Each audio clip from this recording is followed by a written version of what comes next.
Good evening बच्चों। Matrices अपने start किया था, बेसिक और टाइप ऑफ मैट्रिक्स तो मैंने आपको बता ही दिया था। ठीक है, अब हम सीधे एक्सरसाइज स्टार्ट करते हैं। और एग्जाम्पल जो देखे तो वो भी काफ़ी सिंपल है, आप खुद देखेंगे आपको समझ में आ जाएगा आसानी से, कोई ख़ास बात नहीं है।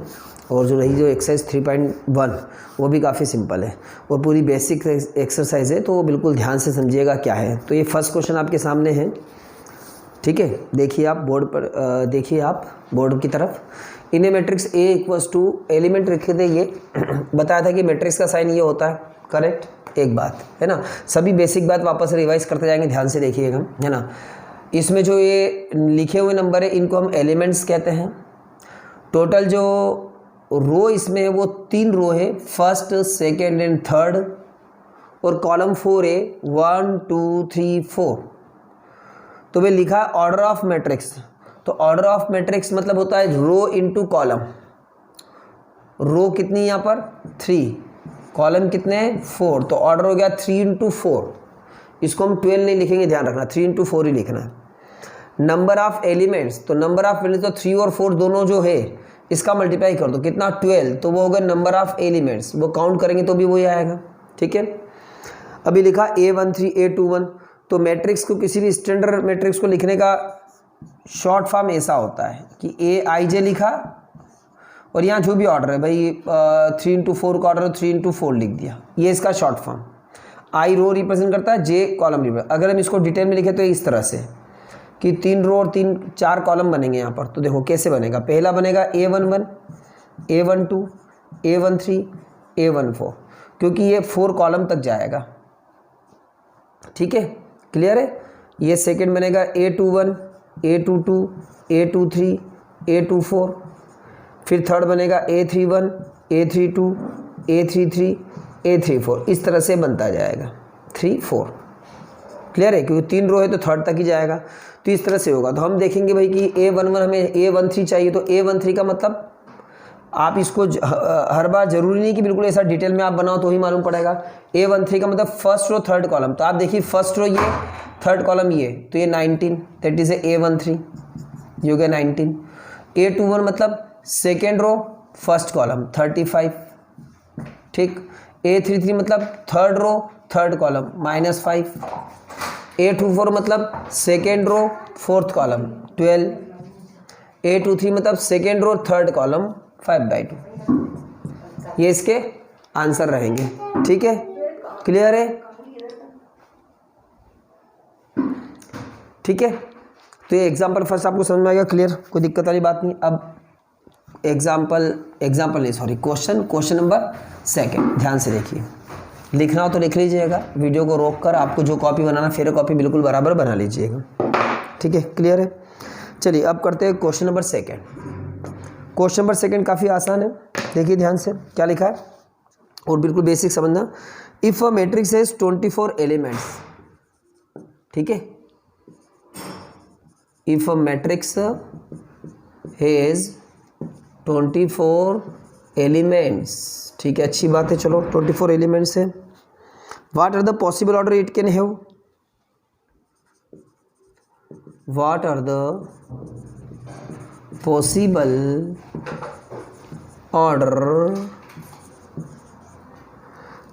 Order it can have. ठीक है, आगे लिखा what if it has 13 element. भाई 2 क्वेश्चन है, व्हाट इट हैज 13 एलिमेंट्स। ठीक है, क्लियर है। तो क्वेश्चन भी अपन अच्छे से पढ़ लीजिएगा क्या लिखा हुआ।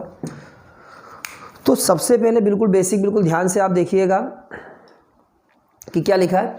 If a matrix has 24 elements, तो पहले हम 24 एलिमेंट्स की बात करते हैं। तो देखो क्या होता है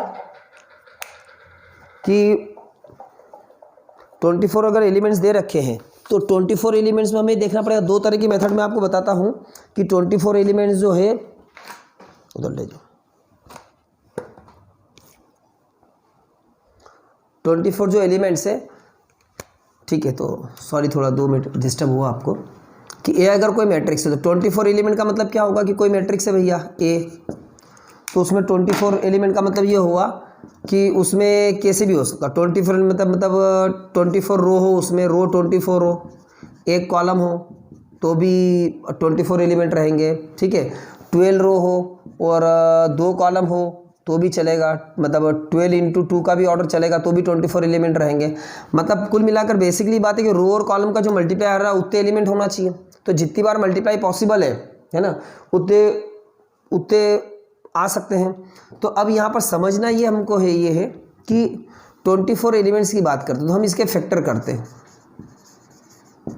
देखिए 24 एलिमेंट्स तो हम क्या क्या फैक्टर कर सकते हैं इसके 24 के। तो एक तो तरीका है समझने का, 24 इंटू 1 है ना, रिवर्स लिखी दो 1/24, ये भी हो जाएगा। और देखो आप क्या क्या हो सकते हैं, 12 इंटू 2 तो 2 इंटू 12 होगा। और क्या हो सकते हैं इससे कम, 8 इंटू 3 तो 3 इंटू 8 हो सकता है। और क्या हो सकता है 6 इंटू 4 तो 4 इंटू 6 हो सकता है। और क्या हो सकता है, इससे छोटे 4 जाएगी तो 4 इंटू 6 तो पहले लिख ही चुके हैं, फिर 3 इंटू 8 ये कंप्लीट, टोटल 1 2 3 4 5 6 7 8। तो टोटल जो इनके जो ऑर्डर हो रहे हैं वो पॉसिबल ऑर्डर क्या है यहाँ पर, ठीक है, पॉसिबल ऑर्डर। तो पॉसिबल ऑर्डर है यहाँ पर, ये जो लिखे ये इसको हम ऐसा लिखते हैं 24,1 12,2 8,3 6,4 1,24 2,12 है ना। फिर यहाँ लिख दिया 3,8 4,6। बात समझ में आपको करना क्या एक्चुअली में, करना ये है यहाँ पर, आपको अच्छे से समझना ये है यहाँ पर कि इसके हम कितने फैक्टर कर सकते हैं 24 के, ठीक है। तो उसको जितने फैक्टर हम कर सकते हैं अलग अलग टाइप से, उस तरह से उसका आंसर आ सकता है। तो टोटल ऑर्डर कितने हो गए इसके, 1 2 3 4 5 6 7 8। और कौन कौन से, ये ऑर्डर हो गए, ठीक है टोटल। अगर अच्छा डायरेक्ट सिर्फ 24 एलिमेंट है तो उसके कितने ऑर्डर पॉसिबल है, जैसे काउंटिंग में 1 2 3 4 5 6 7 8 लिखा है, तो 8 पॉसिबल है कि नहीं ये बताने के लिए एक और तरीका है। एक तो तरीका है कि आप इससे फैक्टर करके देख लो कि ऑर्डर कितने हैं, करेक्ट। अगर बहुत बड़ा क्वेश्चन आ जाए, हालांकि बुक में है नहीं बड़ा क्वेश्चन, लेकिन अगर आ जाए तो फिर हम उसके फैक्टर कैसे क्या कर सकते हैं। तो देखिए समझिएगा बात को, ये क्लियर है। चलो 13 एलिमेंट्स की बात करते हैं। अगर 13 एलिमेंट्स है तो क्या होगा, ये 13 एलिमेंट्स अगर होंगे तो सिर्फ ये होगा कि भाई फैक्टर 13 इंटू 1 या 1 इंटू 13, इसके बाद कुछ होना ही नहीं है। तो इसके ऑर्डर कितने होंगे, टोटल 2 ऑर्डर होंगे, ठीक है। तो अब क्या करना होगा कि टोटल 8 और ये बात समझ में आ गया आपको, क्लियर है, कोई दिक्कत तो नहीं इसमें। अब जो मैं एक और बात बताने जा रहा हूँ उसको समझना आपको, क्या बताने जा रहा हूँ मैं, क्योंकि एक तो हमने ऑर्डर निकाले हैं यहाँ पर, जो क्वेश्चन लिखा कि if matrix 24 what are the possible order it can have, तो टोटल ऑर्डर ये हमने निकाल लिया। तो टोटल ऑर्डर कितने आ रहे हैं यहाँ पर, 8 आ रहे हैं, टोटल यहाँ पर 2 आ रहे हैं। अब अगर हमें ऐसा दिया जाए कि हमें ये नहीं बताना, सिर्फ ऑर्डर बताना कि टोटल ऑर्डर कितने होंगे, क्या ऑर्डर होंगे वो नहीं बताना है, 20,1 24,1 1,24 12,2 ये नहीं बताना, टोटल काउंटिंग बताना कि कितने ऑर्डर हो सकते हैं, ठीक है। तो हम क्या करेंगे, 24 के फैक्टर कर सकते हैं, बना के तो बताया वो तो बता ही सकते हैं हम, इसके सिर्फ फैक्टर भी कर सकते हैं। 24 के फैक्टर करेंगे कितना आएगा, 2 की पावर 3 और ये 3, ये इसके फैक्टर हो जाएगा, है ना। 24 के करके देख लेना ऐसा, 24 ये 2 से ये 12, ये 2 से ये 6, ये 2 से ये 3, तो ये 3 से 1, तो 2 की पावर 3 इंटू 8, ठीक है। अब होता क्या एक्चुअली में कि अगर हम देखते हैं किसी भी मैट्रिक्स है, जैसे ए आई जे कोई मैट्रिक्स है, ये शॉर्ट में मैट्रिक्स है, इसका ऑर्डर है m क्रॉस है, m इंटू n इसका ऑर्डर है। तो इसके जो नंबर ऑफ एलिमेंट जो होंगे, वो कितने होंगे इसके अंदर, m into n, correct. Number of elements कितने होंगे, m इंटू n होंगे, क्योंकि जो ऑर्डर है वही उसके में, भाई 3 इंटू 4 अगर ऑर्डर था पिछले क्वेश्चन में तो उसके नंबर ऑफ एलिमेंट 12 थे, तो m इंटू n ही एलिमेंट होंगे। तो देखा जाए यहाँ पर, तो अगर हम कोई मैट्रिक्स मान लेते, चलो मान लेते उसका ऑर्डर m इंटू n है, हमको ऑर्डर तो मालूम है ही नहीं, सिर्फ एलिमेंट मालूम है कि ऑर्डर मान लेते m इंटू n है, तो हमने इसको मान लिया भाई m into n equal to 24, मतलब m into n equal to क्या मान लिया, 2 की पावर 3 इंटू 3। तो बेसिकली ये परम्यूटेशन कॉम्बिनेशन जो हमने पढ़ा 11th क्लास में, उसका क्वेश्चन हो गया। ये समझना इस बात को कि भाई m और n ऑर्डर है, ये m और n क्या है, ऑर्डर है। तो ऑर्डर कितने टाइप से हो सकते हैं, है ना। तो 2 कितनी बार है, ये 3 बार है। तो इसको हम कितनी तरह से डिस्ट्रीब्यूट कर दें, 2 कितनी बार है, 3 बार है। तो हम ऐसा कर सकते हैं कि भाई m जो है वो 3 बार 2 आ सकते हैं m में, और n जो है वो 0 बार आएगा, करेक्ट, क्योंकि 3 है यहाँ पर। ये अगर 2 है तो ये 1 हो सकता है, 1 है तो 2 हो सकता है, ये 0 है तो ये 3 हो सकता है। टोटल कितने पॉसिबल है? 4 टाइप से। तो ये हो गया 4, और 3 को हम कितनी तरफ से डिस्ट्रीब्यूट करते हैं? बस एक ही टाइप से, 3 0। ये 3 जो होगा वो एक ही बार है ये, तो 1 0 0 1, मतलब सिर्फ 2 बार से। तो 4 × 2 टोटल कितने पॉसिबल आ गए? 8 पॉसिबल ऑर्डर जो हमने निकाले थे अभी थोड़ी देर पहले। क्लियर है? तो हालांकि हमने जो क्वेश्चन दे रखा है उसको फैक्टर आसानी से निकाल सकते हैं, लेकिन कोई बड़ा क्वेश्चन आए तो उसको हम कैसे कर सकते हैं? तो उसको हम ऐसे कर सकते हैं कि हम फैक्टर करके इसको हम बता सकते हैं। एक बार फिर इस बात को समझना है, क्योंकि थोड़ा सा दिमाग में एकदम आएगा नहीं। क्या क्या अपन ने एम और एन को 24 के बराबर मान लिया पहली बात तो, ठीक है भैया। ऑर्डर हमने मान लिया भाई कि जो भी ऑर्डर हो मालूम नहीं हमने, तो हमने एम इंटू एम इसके नंबर ऑफ रो और एन नंबर ऑफ कॉलम है, दैट इज ए 24, दोनों का मल्टीप्लाई 24 आएगा। इसके हमने फैक्टर किया, ये आया 24। तब इसमें देखिए कि ये कितने, ये 2 है यहाँ पर। तो पहले अपन 2 की बात करें, 2 कितनी बार है? 3 बार है। कितनी बार है? काउंटिंग समझना, ये 3 नहीं है, ये 3, ये काउंटिंग है 3 की। तो 2 कितनी बार है? 3 टाइम्स है। तो हम एम को कितनी बार ले सकते हैं? 3 टाइम्स ले सकते हैं। तो एम को हम 3 बार 2 ले सकते हैं। अगर यहाँ पर एम को 3 बार 2 लेंगे तो एम जो 2 आएगा, एन कितनी बार होगा? एक भी बार नहीं होगा, 0 बार। ये 3 बार आएगा तो इधर या 0 बार आएगा, ये 2 बार आएगा तो एक बार, ये 1 बार आएगा, 2 बार, ये 0 बार, ये 3 बार। तो काउंटिंग कितनी हो गई यहाँ पर टोटल? 1 2 3 4 टाइम्स ले सकते हैं। और 3 को हम कितनी बार ले सकते हैं? 3 तो एक ही बार है, तो या तो इसको ले सकते हैं, इसको ले सकते हैं। तो टोटल 2 कंडीशन, या तो इसको या तो एक इसकी कंडीशन, तो टोटल 2 कंडीशन। तो 4 × टोटल पॉसिबल कितना आ गया? 8 आ गया। क्लियर है? ठीक है। इस बार 13 की बात करते हैं। भाई 13 तो एक ही एलिमेंट है, तो एम इंटू एन तो 13 ही आएगा। तो 13 जब एक ही एलिमेंट है ना, तो इसके फैक्टर हो 13 या तो इसके पास रहेगा, या तो इसके पास रहेगा या इसके पास रहेगा।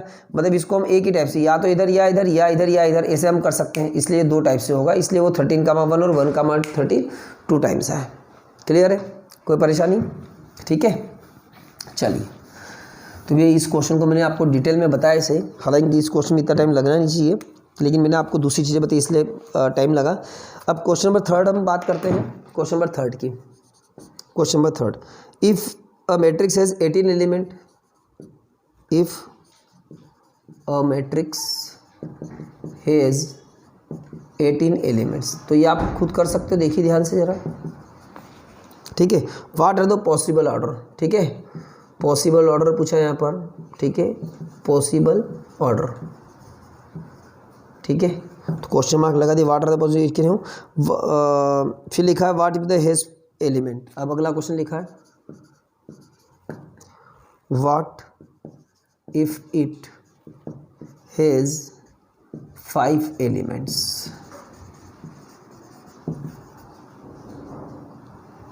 ठीक है, अगर 5 है तो बिल्कुल ऐसा ही क्वेश्चन है, बिल्कुल सेम टू सेम यही क्वेश्चन है। देखिए ध्यान से, 18 एलिमेंट के कितने पॉसिबल ऑर्डर होंगे तो देख लेते हैं 18 के। तो 18 के अपन क्या करते हैं? फैक्टर करते जाते भाई, इसके पॉसिबल ऑर्डर जो होंगे, जो order possible order of 18 that is a number of elements. Clear है ना? तो भी ऑर्डर होगा इसका 18 × 1, तो 1 × 18 होगा इसे। और फैक्टर देखो जरा क्या होगा, 9 × 2, तो 2 × 9 होगा इसे। और देखो जरा क्या होगा, 6 × 3, तो इधर 3 × 6 होगा इसे। फिर 4 नहीं, 5 6 नहीं, कुछ भी सही नहीं, 6 तो आ गया। तो टोटल पॉसिबल ऑर्डर कितने हो रहे हैं यहाँ पर? 6। तो that is a possible order जो है वो है 18,1 लिख सकते हैं, 1,18, 9,2, 2,9, 6,3 और 3,6, ये आ गया। ठीक है, 1 2 3 4 5 6। अगर मैं यहाँ पर ऐसा निकाले, आंसर यही है। ठीक है, अगर हम डायरेक्ट सिर्फ नंबर ऑफ ऑर्डर निकालें, नंबर ऑफ ऑर्डर, नंबर निकालना 6 ही है कि ये 6 हमने करके देख लिए, तो आसान है, कोई दिक्कत नहीं, सिंपल सा क्वेश्चन है। लेकिन अगर डायरेक्ट निकालना इसके बिना, तो आप 18 के फैक्टर कर लो, क्या होंगे? 3 का स्क्वायर × 2, 9 2 12 ये होगा। तब भैया एम × एन = 18 है, 18 मतलब 3 स्क्वायर × 2 है। तो ये कितनी बार है? 2 बार है। तो क्या होगा इसके पॉसिबल ऑर्डर देखो जरा, ये 2 बार है, तो 2 अगर इसको लेंगे तो इसको 0 मिलेगा, है ना। इसको अगर एक तो इसको एक, इसको एक तो इसको 0 तो इसको 2, मतलब 3 ऑर्डर हो गए। और 2 तो एक ही बार है तो इसको 1 0 या 0 1 तो टोटल 2 हो गए, तो 3 × 2 मतलब कितना हो गया ये 6 हो गया। बात समझ में आ गई। इसको बार बार देखो जब तक समझ नहीं अच्छे से। 3 के पावर 2 है तो कितने नंबर है, 2 डिजिट है। 3 कितनी बार है, 2 बार है। तो उस 3 को हम 2 बार कैसे प्लेस कर सकते हैं, तो यहाँ पर 2 टाइप से, या ये एम जो होता है वो 2 टाइप से ले सकते हैं। 3 को दोनों एम ले, दोनों बार एम ले ले और इसको 0 ले ले, ठीक है। या इसको 1 ले ले, इसको 1 ले ले, या इसको 0 या इसको 2 ले ले, ठीक है। दोनों में 3 ले ले, या इसको 0 ले, इसको 2 ले, ऐसे 2 को 1 0 0 1 तो 3 × 2 6 टाइम्स हो जाएगा। क्लियर है, ठीक है। और भाई 5 की बात करें तो 5 नंबर ऑफ एलिमेंट अगर 5 होगा तो 5 में क्या करना पड़ेगा हमको, यहाँ पर नंबर ऑफ एलिमेंट अगर 5 होगा तो एलिमेंट्स अगर 5 होगा, ठीक है, नंबर ऑफ एलिमेंट्स 5 अगर होगा तो उसके ऑर्डर जो होगा 10, ऑर्डर जो होगा वो कितना होगा, मात्र 5 × 1 और 1 × 5, ठीक है। क्लियर है, इसके अगला नहीं होगा क्योंकि इसके कुछ फैक्टर होना भी नहीं, ठीक है। क्लियर है। तो ये क्वेश्चन नंबर 3 अपना 30 था ना, 3 समाप्त हुआ। चलो अब क्वेश्चन नंबर 4 की तरफ बढ़ते हैं।